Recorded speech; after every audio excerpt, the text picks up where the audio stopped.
Good afternoon. Today I wanted to talk about one of my favorite authors while I was growing up. And I'm sure most of you know of this author, Laura Ingalls Wilder. My disclaimer, I realize that her books have been banned some places for various reasons, but I'm not going to talk about that. That's another whole subject matter. I'm talking about it from the viewpoint of me growing up and how these books affected my life and really introduced me to the world of storytelling. I read them when I was a kid. How old was I? I'm not sure, but I read all of them. Now, I do remember that the first 4 years, that's the very last book because there's 9 books. There's 9 books. The first 4 years is when Laura is actually married to Ingalls Wilder and they're making a start on their own. Now, that book, I remember I read it later. Maybe I didn't have access to it. I did have the full series on my shelf. I actually bought the books because if you remember from another video, I mentioned that I got a lot of my books from the bookmobile, but these we actually purchased and I kept them on my shelf and I read them more than once, and that's not something I do very often. I normally am not going to read a book again, but with these books I've read them a number of times. I really enjoyed them. They really showed how life was really hard on the frontier, and I realized that they're fiction, but I feel that real life is also interspersed within these stories, and this may be fictionalized to an extent to make it entertaining. Some of the things I liked how it showed how hard it is to actually live apart from other people because they were so isolated. I just couldn't imagine being so isolated during those certain pockets of time. And there were times even when they were in towns with other people, it could still get dangerous because they might run out of supplies. Kind of like I think in the long winter that happened when it was snowing continuously for a long time and the trains couldn't get through to bring supplies and everybody was starving, and that was really, to even think about that, it sounds horrible. But I enjoyed reading all these books. About them that I wish I could change, like the way they were written or the way they were presented to me. They're in order. There's 9 of them. I'm sorry, there's 9 of them, but Farmer Boy, that's about Almanzo. I always felt a little like it kind of broke the flow within the stories because I remember reading the Little House in the Big Woods. Then you read this book called Farmer Boy and it's not connected to the other book. And I was kind of into the characters and I was kind of wanted to see what happens next with Laura and her family, but then Farmer Boy pops up. I kind of felt that Farmer Boy, that book should have been introduced when Almanzo himself, after Almanzo himself is introduced. He comes in the later books when he actually starts courting Laura and Laura gets the job as the school teacher and he comes and escorts her home and they start dating.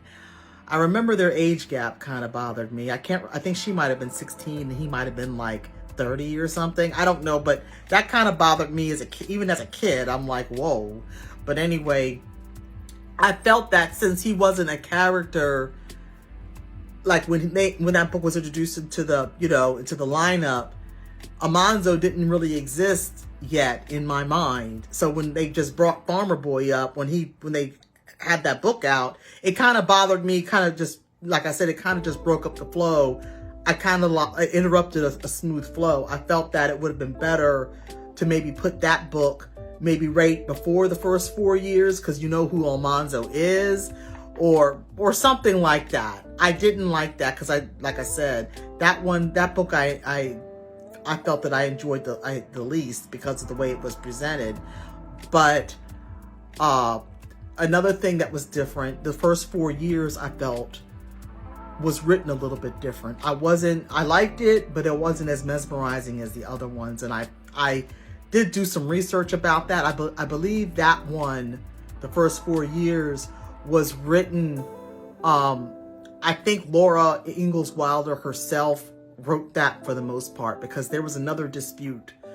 You know, I mentioned the books being banned. There was something else that had happened. Her daughter, I think, wrote most of those books, or there's like a disparity, or some kind of a, not disparity.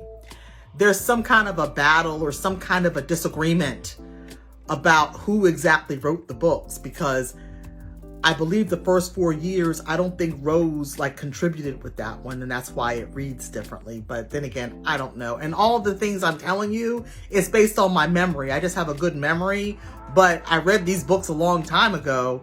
As an adult, I read Rose Wilder Lane's autobiography. She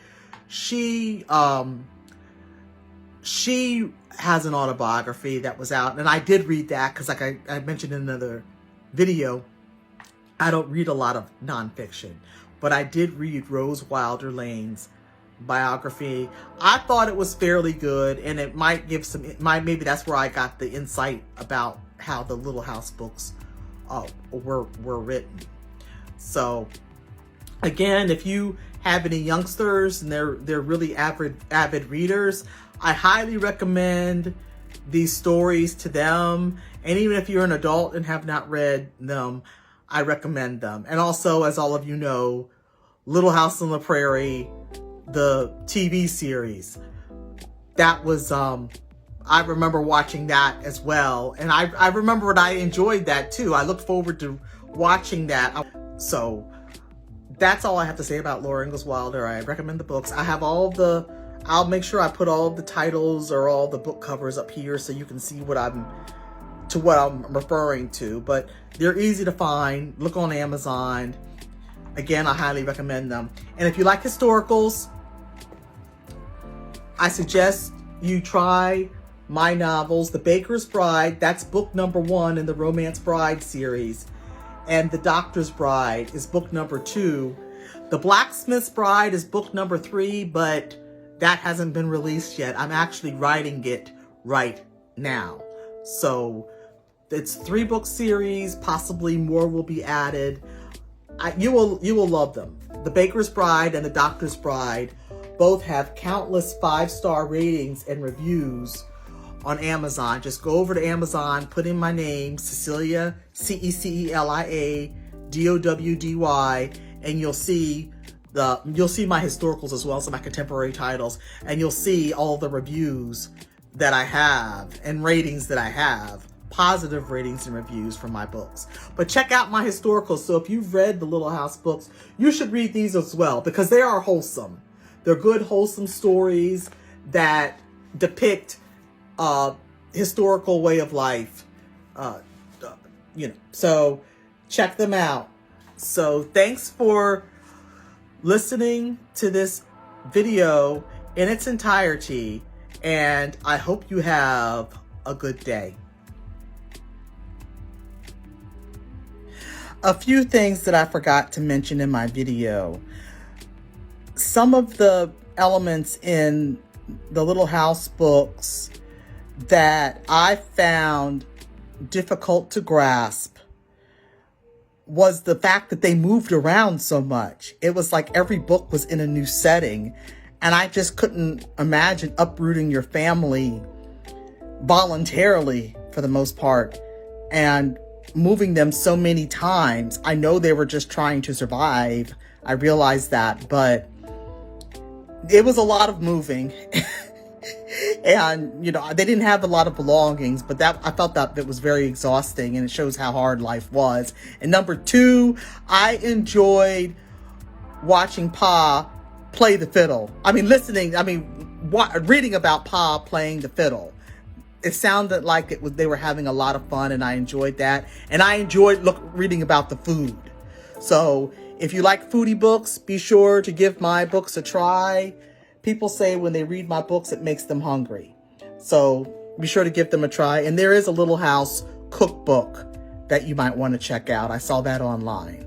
That's it. Have a great day.